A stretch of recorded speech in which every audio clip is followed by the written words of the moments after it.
میری بیوی 8 ماہ کی حاملہ تھی جب میں گرمی کی وجہ سے دوستوں کے ساتھ مری چلا گیا۔ میں ابھی مری میں ہی تھا جب مجھے خبر ملی کہ سیڑھیوں سے گر جانے کی وجہ سے میرے بچے اور بیوی کا انتقال ہو گیا۔ یہ سنتے ہی میری جان نکل گئی اور میں روتے ہوئے اگلے روز واپس گھر آ گیا۔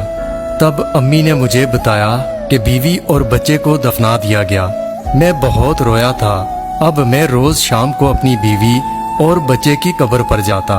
جب ایک دن مجھے رات میں اپنی بیوی کی بہت یاد آنے لگی، میں قبرستان چلا گیا۔ میں نے دیکھا کہ چادر پہنے ایک عورت میری بیوی کی قبر پر بیٹھی بہت رو رہی ہے، لیکن وہ عورت مجھے دیکھتے ہی وہاں سے بھاگنے لگی۔ میں بھی اس کے پیچھے بھاگا اور جیسے ہی میں نے اس کی چادر کھینچی، میرے تو جسم سے جان نکل گئی۔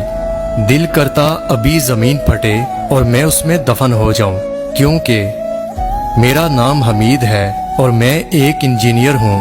میری عمر 32 سال ہے۔ میں ایک کامیاب زندگی بسر کر رہا تھا۔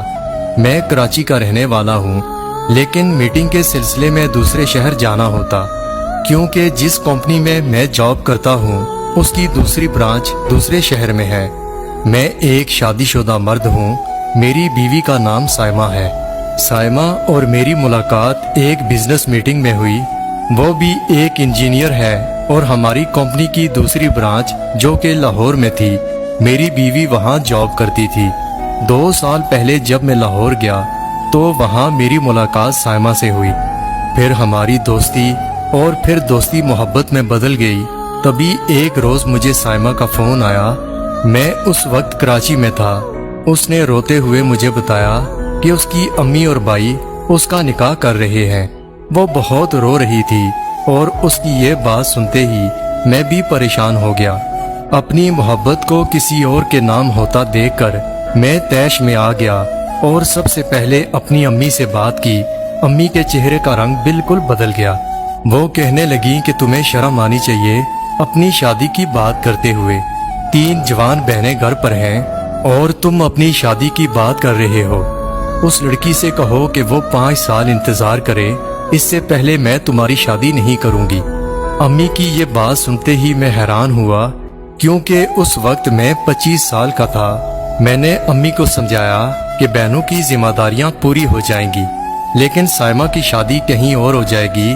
تو امی میری بات پر مجھے غصے سے کہنے لگیں کہ ہو جانے دو۔ امی نے میری بات ماننے سے انکار کر دیا، جبکہ سائمہ مجھے مستقل میسج کر رہی تھی۔ میں سخت پریشان تھا۔ پھر میں نے یہ فیصلہ کرنے میں دیر نہ کی۔ میں نے سوچا امی کو میں جیسے تیسے بعد میں منا لوں گا، لیکن ابھی مجھے سائمہ کے پاس جانا تھا۔ تب میں اگلے ہی دن لاہور آ گیا۔ میں نے ان کے گھر والوں سے ملنے کی بات کی تو اس نے صاف انکار کر دیا۔ کہنے لگی کہ ہمارے گھر والے نہیں مانیں گے۔ پھر سائمہ اور میں نے کورٹ میرج کر لی۔ جب میں اسے اپنے ساتھ کراچی لے کر گیا تو میری ماں اسے دیکھتے ہی پتھر ہو گئی۔ ان کے چہرے کا رنگ زرد ہو گیا۔ میں سمجھا کہ وہ غصے سے ہمیں گھر سے نکال دیں گی، مگر انہوں نے